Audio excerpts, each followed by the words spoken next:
ગુજરાતમાં ઉનાળાની શરૂઆત સાથે જ વાતાવરણમાં મોટો પલટો આવવાની શક્યતા વર્તાઈ રહી છે। જાણીતા હવામાન નિષ્ણાત અંબાલાલ પટેલે રાજ્યમાં આગામી દિવસોમાં કમોસમી વરસાદ અને પશ્ચિમી વિપક્ષોની આગાહી કરી છે, જેને પગલે ખેડૂતોમાં ચિંતાનો માહોલ જોવા મળી રહ્યો છે। અંબાલાલ પટેલના જણાવ્યા અનુસાર આજથી 5 એપ્રિલ સુધી રાજ્યમાં પશ્ચિમી વિપક્ષો સક્રિય થશે। આ સિસ્ટમની અસરને કારણે ગુજરાતના વાતાવરણમાં અચાનક પલટો આવશે। ખાસ કરીને દક્ષિણ સૌરાષ્ટ્રના વિવિધ ભાગોમાં હળવાથી મધ્યમ વરસાદી ઝાપટા પડી શકે છે। આ સિવાય ઉત્તર ગુજરાતના સાબરકાંઠા અને બનાસકાંઠા જિલ્લાઓમાં પણ કમોસમી વરસાદની પ્રબળ સંભાવના છે। મધ્ય ગુજરાતના પંચમહાલ અને વડોદરામાં પણ વાદળછાયું વાતાવરણ અને વરસાદી માહોલ રહે છે। વરસાદની સાથે સાથે રાજ્યના મોટાભાગના વિસ્તારોમાં પવનની ગતિમાં પણ વધારો જોવા મળશે।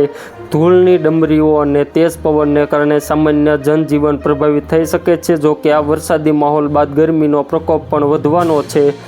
ચિંતાજનક વાત એ છે કે માત્ર એપ્રિલ જ નહીં પરંતુ મે મહિનામાં પણ ફરી એકવાર કમોસમી વરસાદની શક્યતા વ્યક્ત કરવામાં આવી છે। વધુમાં 13 મેથી 20 મે દરમિયાન સમુદ્રમાં ભારે મોજા ઉછળવાની અને દરિયાકાંઠાના વિસ્તારોમાં પવનનું જોર વધવાની ચેતવણી આપવામાં આવી છે।